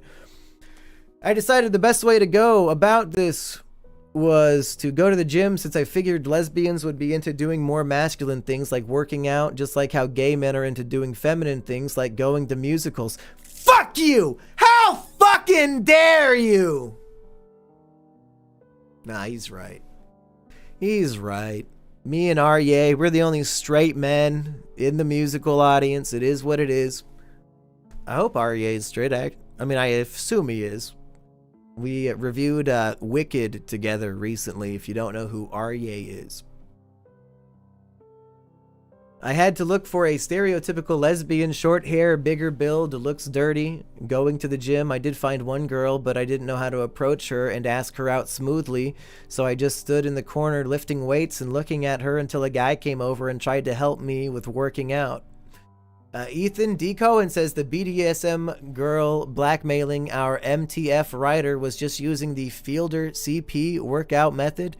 How else is she supposed to punish her slave without some real leverage? Nathan Fielder CP workout. Was that when you're helping somebody move? I don't remember what the CP initials would stand for in that, but is it the moving? What was that shit called? I have that guy's book too, for you Nathan For You fans. Okay, found one girl, blah, blah, blah. I actually didn't come to the gym to work out, and this guy got really close to me in a way that made me uncomfortable and easily agreeable. He started bringing more weights over to me and trying to start a conversation with me, saying, "Oh, is this your first time working out? I haven't seen you here before." With this guy in my face, I lost sight of the lesbian and now had to deal with this bullshit. The guy kept showing me how to use the different equipments, even though I kept saying I'm just here to meet a friend and I have to get going, but the guy persisted, seeming not to hear me. Then the guy said he wanted to see how strong I was and grabbed my waist. I was reminded of the fit board on 4chan and how gay it was, and that was when I started to panic. Was I sending the wrong signal by standing in the corner of the gym and looking like I do? Regardless of my thoughts on why this happened, I needed to get out of there before he started grabbing my ass or worse. I pretended I got a text message on my telephone and said I really needed to leave and ran out the door. This was the end of my plan to get a lesbian GF. I wanted a gay girl, but I got a gay guy instead. The movement, that's right. So I don't know what the hell the CP Nathan Fielder method is going to be. Hopefully he explained it, but I don't see him in the chat. The Movement. Go check out that book, folks. I bought it and did not read it, but maybe one day. I think it's mostly nonsense. Time passes. My parents are on my ass about getting a job again. I can't pay for any more prostitutes. The plan is to get a GF blew up in my face in that gym embarrassment, but at least I had more time to watch anime and play SMT. I also started posting myself on 4chan, which increased my self-worth by a lot. I liked all the anons who would reply to pictures of me saying how cute I was or how much they wanted to fuck me. It gave me a nice feeling of validation to see so many people thinking I was attractive. Just make a Grindr account and match everybody and read those messages. Don't post it on 4chan. But whatever. I guess it worked for you. With all these people who were interested in me, it gave me an idea. I could become some rich homosexual's trophy femboy wife. There were a lot of guys on 4chan. Hey, John, thank you. John777. A lot of guys on 4chan who had a lot of money from getting into crypto, so I could live very comfortably in a nice place for this foreseeable future. The best part was that 4chaners are degenerate freaks too, so they wouldn't hesitate to do any of these sadistic things I'd want them to do to me. The only problem was, I'm not gay. Ethan says, I met the episode of Nathan For You where he would send nudes of yours to your boss or to children if you didn't make your weight goal. I've seen every episode like 5 times. I don't remember that. Was it like a short little segment? They didn't do like a whole 10 minutes on that, did they? Because it really... There's one where he almost exposed himself to children if he could not unlock a handcuff in time. But I don't remember this other one. Was it part of his other TV show? OP is the cancer that killed R9K. You think that's the board he was posting on, Aggie, and not on Soch? And damn, that storm is getting pissed outside. God hates this story. The only problem was I'm not gay. I knew what I had to do. I needed to turn myself gay. At first, I thought I could slippery slope myself into homosexuality. I'd start by masturbating to traps or femboys, then gradually progress to gayer and gayer porn until I've turned myself into a fag. It was going okay to start with. I could get off to the femboy porn even though I didn't like looking at the penis, but the pressure was cracking down on me. My parents wanted me to get a job and I didn't have much longer to find a rich boyfriend to move in with. I needed to turn gay quickly and this slippery slope method was taking too long. I had to move to Plan B, which was MK Ultra-ing myself gay. The US government used to use LSD to turn people into winter soldiers, so I could probably use it to turn myself gay. It made perfect sense.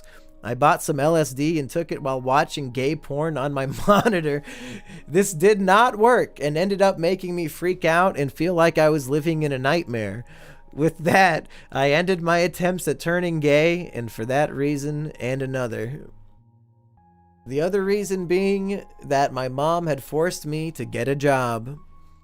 Comic Con Man says posters must verify their stories with picture shown only to Mumkey, who can judge how they look like, how ugly or pretty they are, important context. I don't think anybody's agreeing to that. Some people would send me pictures of the girls they had a crush on to get my take. I always appreciated that. That was fun, but I don't want to see what you people look like. I want to see the QT Pie potential GF. But I mean, honestly, I don't want to see anything at this point. I'm scared to open any attachment you motherfuckers send me.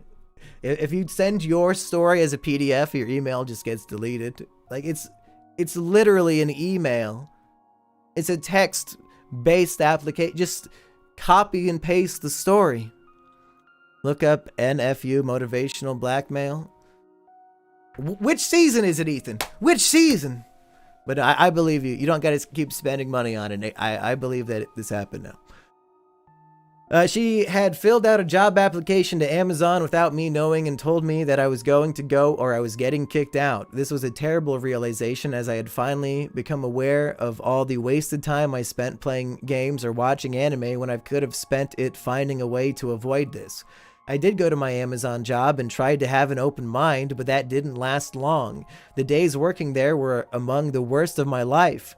I thought that 4chan was being hyperbolic with the term wage slave, but no, they were right. I might as well have been picking cotton. I hated those fucking... I'm told to say schmigger? That just sounds horrible to say.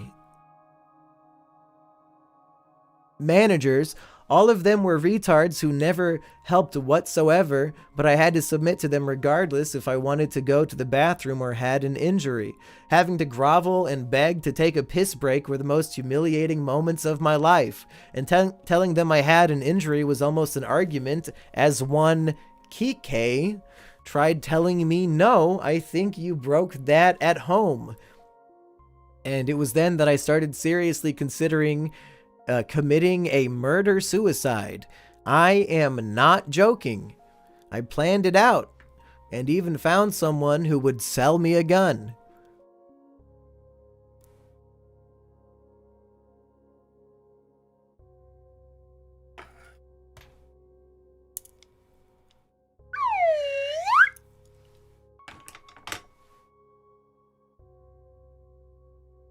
I ended up not going through with it though, since I didn't think they deserved my death along with my life, if you get what I mean.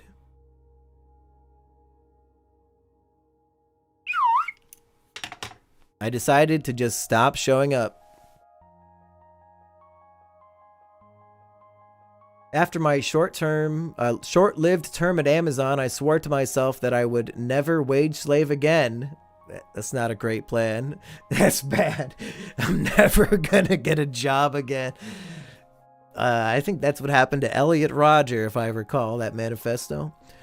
I never told my parents that I stopped going to work since I didn't want them to know. I just pretended to go, then spent the time at the library on my laptop watching movies as I had already watched all the good anime. I did end up spending a majority of the money I made on going to see that dominatrix again. She didn't remember me, which should be obvious, but still upset me since she was part of one of my greatest memories and she didn't even realize it. Still, the session was amazing and much better than what I had endured with those uneducated prostitutes. My parents did end up asking me about money or whatever, and since I had very little because of the dominatrix sessions, I told them I invested all of it. This made them very upset for some reason, even though I thought they would be happy with that lie. I did not understand. What I took from that encounter was that I needed to get out before they found out I had no job. In the chat, somebody whose name I can't read, Semba, I guess, says, "Bro, Amazon is your dominatrix." I don't think you're supposed to come at the dominatrix, because I assume you're still wearing pants. Or something, so I guess you just be jizzing in your underwear. I guess most of them do. I thought about doing that porn since I had some orbiters on 4chan who would have watched, but I had recently watched the Japanese movie Love and Pop since it was directed by Hideaki Anno, and I love Evangelion.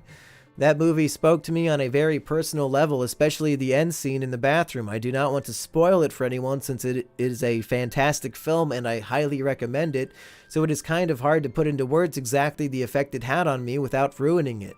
To put it bluntly, I no longer wanted to sell my body to strangers on the internet. But because of this, it meant I had absolutely no backup plan for what to do besides hoping that I'd find another partner who'd let me stay at their house. This was around the height of my depression for a number of reasons. I started thinking about my ex and how if I'd tried harder in the relationship, I might have had housing security. All this anxiety I had about everything made it hard to find any moments of relaxation or peace, and the only escape from it that I could think of would be to kill myself. The biggest cause of depression, though, was my clear aging. Oh my god, what are you, like fucking 20? Dark Western says 170 watching, but only 39 likes. Brez, come on. And you know what? The hype points, they reset on Mondays, folks. So if you're watching this on Monday, throw down some hype points as well. I think hype points, if you know what that is, single-handedly made my Impractical Jokers video do well. So, you know, in the future, all Sibby and Jimmy videos, maybe I'll post them on Monday mornings and say, give me those hype points. But it's free and easy, okay? You don't even got to give money at that point. Just give me your hype. Ethan says, each donation I give is through APAC.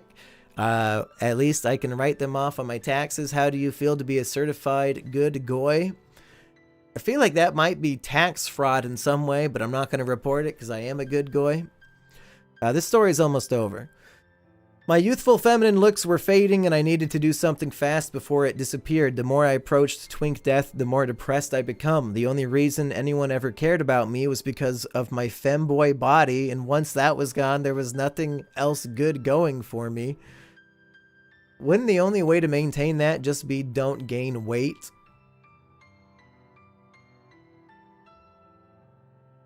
I'm not funny or interesting or sociable. My body was all I had. Of course, there was one way to circumvent this, and that was by taking HRT and completely pruning out. I didn't have much of a problem becoming a tranny. I already cross-dressed regularly, and it would help my chances of getting a trans GF, which seemed about my only option at this point. The problem was, after researching exactly what HRT does to you, I learned that it could make your penis stop working.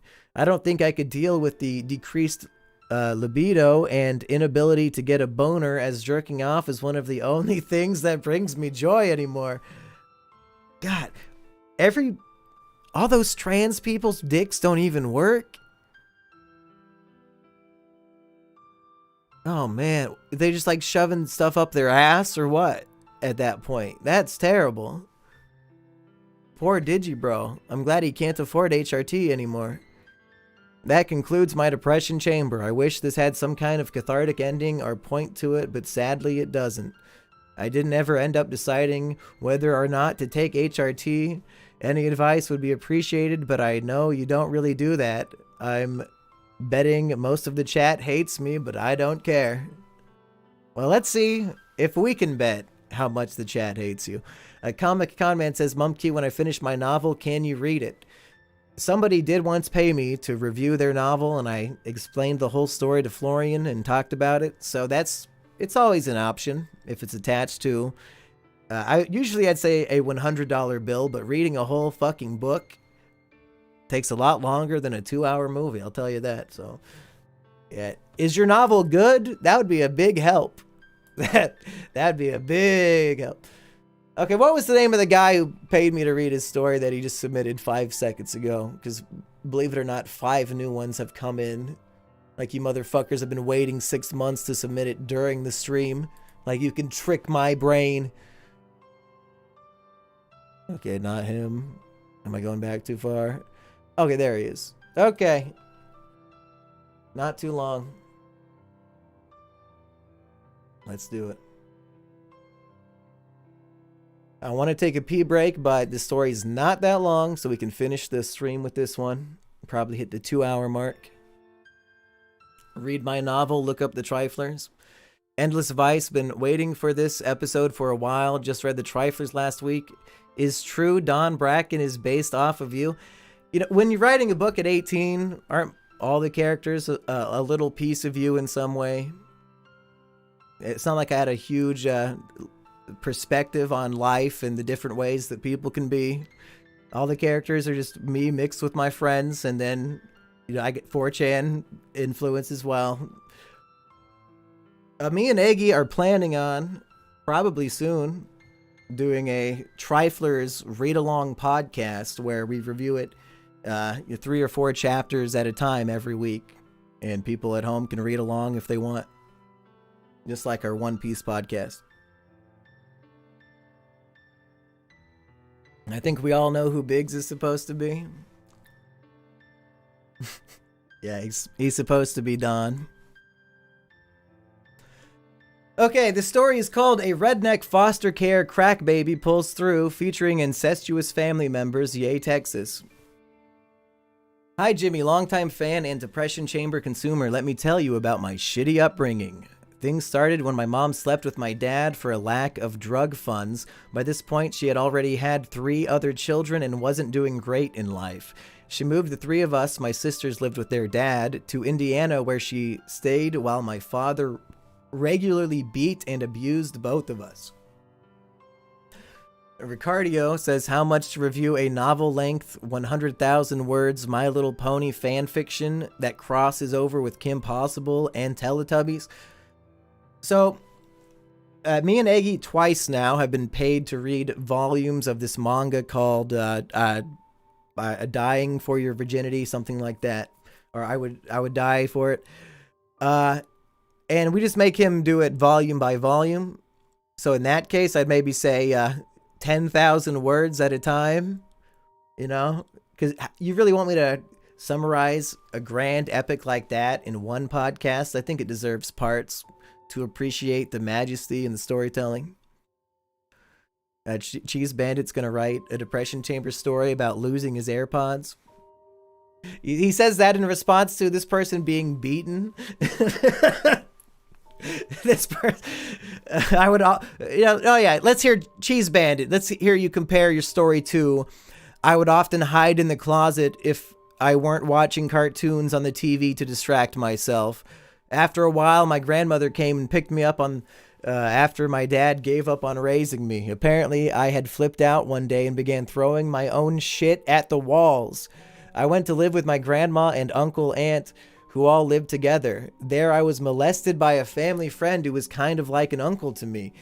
He bought all of is a Wii. I'm guessing bought all of us a Wii, and he'd regularly take me out to the movie store to buy candy and look at the video games. He'd also set me up on a blanket nude with a bunch of toys. I remember there being a big camera. He'd constantly tell me about his son who I could play with, but I never met him, and I'm not sure he had a son.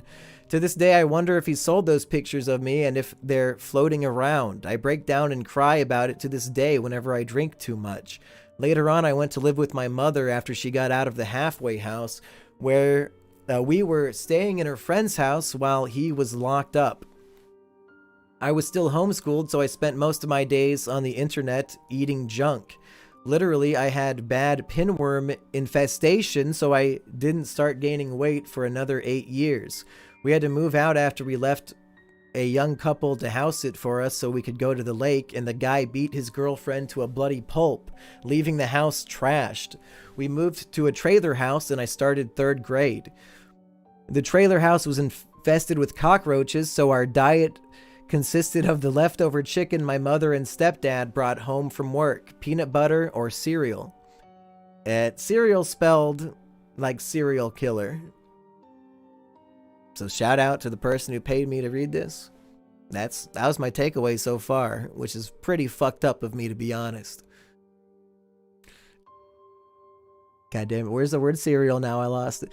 Pretty much anything that came in a closed container. We stayed there for a while, making things work as best we could. At the back of the property was a trash pit that had a bunch of random stuff in it. The other trailer park kids and I would go back there and sit on trash furniture, and I'd sneak my SDs, Playboy magazines, and my cousin's Red Bulls. Life seemed great, though I had to listen to my SD I'm guessing stepdad, beat my mom per usual. After about a year, we all moved to another city and stayed in my stepdad's parents' house while they moved to Kentucky for the summer. While there, I was alone with my sisters, aside from going to school. My parents tried their best not to be home with us. Then from there, we moved back to our old town, but ended up moving in with another family where the 5 girls, my recently born baby sister, 3 older sisters, and the girl who lived there, shared a room, while I shared a room with the guy who lived there. Eventually, after I had chased the neighbor's car to ask about the ice cream I was promised, CPS was called on us. My mother failed the drug test and we were all taken away the day after Christmas. I got stuck with a strict Christian household. They were okay for the most part, except for the hour-a-day restriction on TV and movies. Turns out the foster father was a pedo, but I don't remember anything weird happening there. After that, we were moved back to our old town, except we had to live with my stepdad's parents. The grandmother hated me for being a boy after years of abuse, something about being beat regularly, and her ex burning her collectible Beatles dolls. And the grandfather was an uneducated redneck who thought the world was ending soon. I was smacked, beaten with my pants down, with hands and belts, and I usually only ate once a day because they believed I was a pig for wanting seconds. I spent the majority of my days plowing a soybean field with a bow rake, splitting wood, cutting junk off of cars he bought, or raking acres of land and mowing it with a weed eater. He forced me to hunt with him so I would know how to once Obama declared martial law. I learned how to pack ammunition and shoot. I learned how to skin animals and WGS treated like a mule. Was treated like a mule. Another typo. My bad. Whenever my grades would drop or my cousins were also slow. Somebody's making a lot of mistakes lately and it's making me look bad. Would blame me for something they did. I would often be grounded from seeing my mother on the weekends. Bimbo Alabama says, please do these consistently. The next 365 days are yours. Only the next year? The weekends, I would see her. I spent walking around the small town, breaking into the school's gym during summer, or getting blackout drunk. Around this time, I was 14. My uncle tried molesting me, but that's besides the point. Not much to add there. He was a neat weirdo who was dating my aunt because she was doped up and couldn't argue with him spending her disability money. Once I turned 17, I was a decently liked guy. I had built a healthy body and everyone seemed to think I was some cool, quiet type of guy. Truth be told, I was miserable and spent my days daydreaming about burning that house down. I worked at a Whataburger by this point after school. After falling for a 23-year-old, I made my move. She was beautiful, blonde with blue eyes, nice curves, and skinny. She was engaged, but I didn't care. I had tipped her $10 after my shift one day, and she invited me and a classmate of mine who worked with us to a party her neighbor in the apartment over was having. I said yes, and luckily it was set the same weekend I was visiting my mom.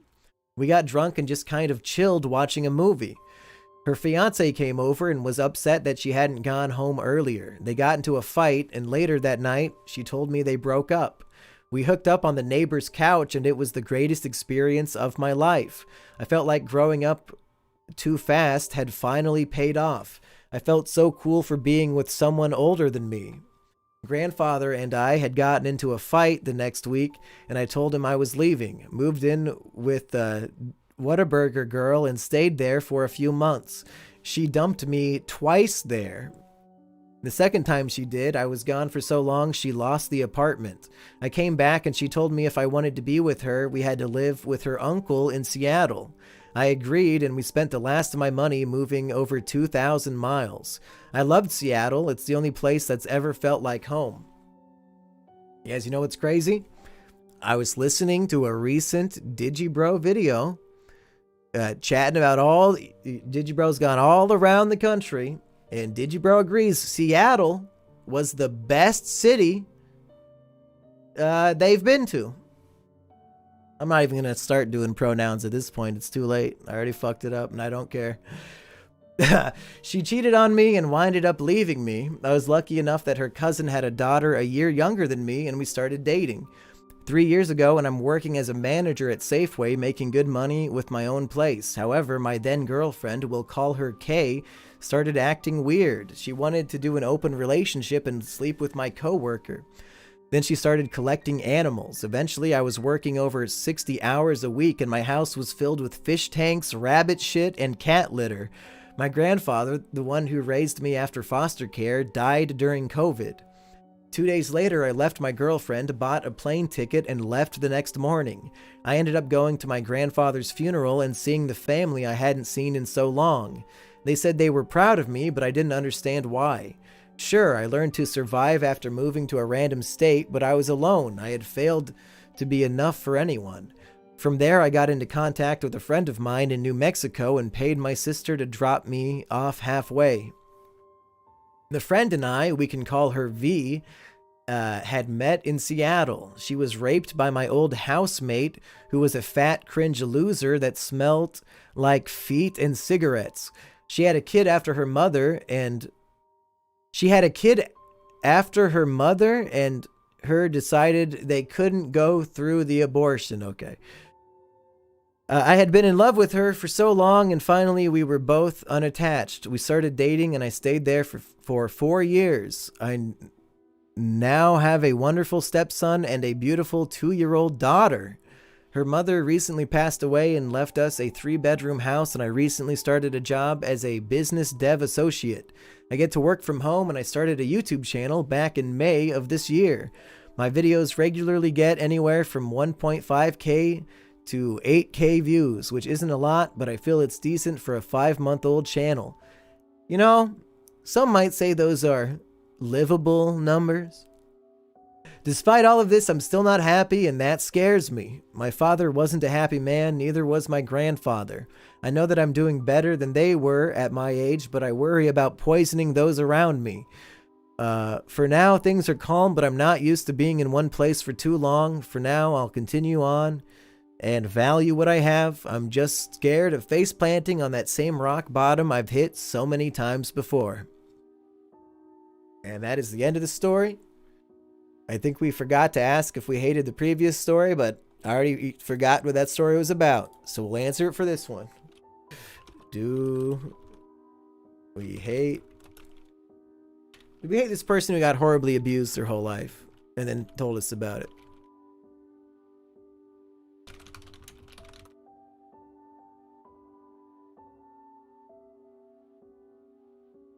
Take care of your kids, man. Yeah, have them listen to this with you so they know what daddy's been through. No, we do not hate this author. 71% say no.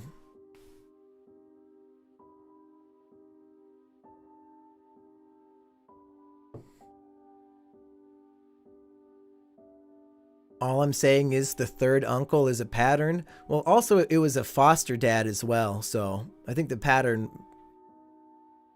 I can't even say it might be men, because if I recall, there's a female in this story as well. So I don't know what the pattern might be. He shouldn't have let himself been abused. He should have been the abuser at the age of 7. He did! He started throwing his shit at the walls! That's abusive. Wait, that was this one, right? I'm already forgetting what happened in which story. That might have been the other one. No, it was this one. Do Cheese Bandit's AirPods story. Yeah, did he submit that? I'm excited to read that one. Let's take a look. I told ChatGPT, write the type of story that would be featured in a Depression Chamber video by Mumkey Jones. This is what it came up with. Okay, you want something in the tone of Mumkey Jones' Depression Chamber series. Darkly comedic, self-deprecating, absurd, but still raw and bleak. Those videos usually mix over-the-top tragedy with ridiculousness where the misery is both real and cartoonishly exaggerated. Here's a short story draft in that style. The story is called The Life of Derek. Oh yeah, I should mention at the top of every show, but didn't, that you could submit your story to thedepressionchamber@gmail.com. That's right. We own that. You can send your whole story there. Derek woke up at 3 p.m. again. His alarm had been going off since 9 a.m. But see, they don't write it in the first person perspective. It's so fucking stupid. Write a Depression Chamber story. writing it third person omniscient narrator. Fucking dumb fuck. His alarm had been going off since 9 a.m., but Derek hit snooze so many times his photo's over. It's not even a copy pasta muse. Pay attention. Pay attention. God damn you.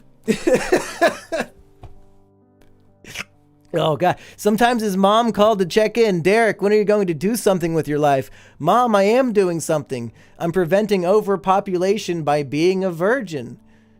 She hung up. She always hung up. By the time he stumbled home, Derek had a realization. Life was meaningless. Pain was constant, and his only true friend was the anime girl body pillow waiting for him in bed. He collapsed onto it, whispered, "Goodnight, sweetheart," and drifted into another restless sleep. Tomorrow would be the same. It always was. Would you like me to make this way darker, like some of Mumkey's really bleak ones, or keep it absurdly tragic but funny like above? So ChatGPT thinks I'm writing these stories. Okay, we're going to do a poll. Was the ChatGPT story the worst one of the night? I'm curious. What was this the worst story of the night?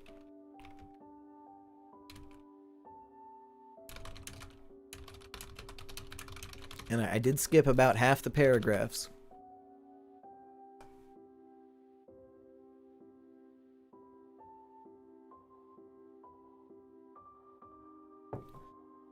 That's about 50-50. So sometimes ChatGPT just is better than humans. Sometimes. We had 5 stories, so it's better than humans at least 20% of the time. Unironically, I do not hate this author. What is the alternative? I hate ChatGPT? Oh, man. I accidentally voted yes. Spamming hearts. Heartsy. I'd hang out with ChatGPT sooner than most human beings. Leading question polls. Leading question? I wanted to know if it was the worst. It's literally 50-50. That's good. That's good. Well, folks, we're about 2 hours in. You know, that's my cutoff limit. I'm getting the hell out of here. Thank you to the... Wow, a lot of people became members and donated tonight, which is actually shocking. Why do I keep streaming with Aggie and Rusty? All the real money comes in when I'm just sitting here reading stories, which means, of course, Depression Chamber will return sooner than 6 months from now.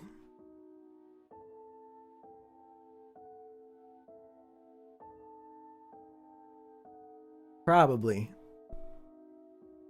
And thanks for everybody watching. Thanks for all those who gave their hype points. I'm sure we got at least 1,400 of those. And that's it for me. Peace, people.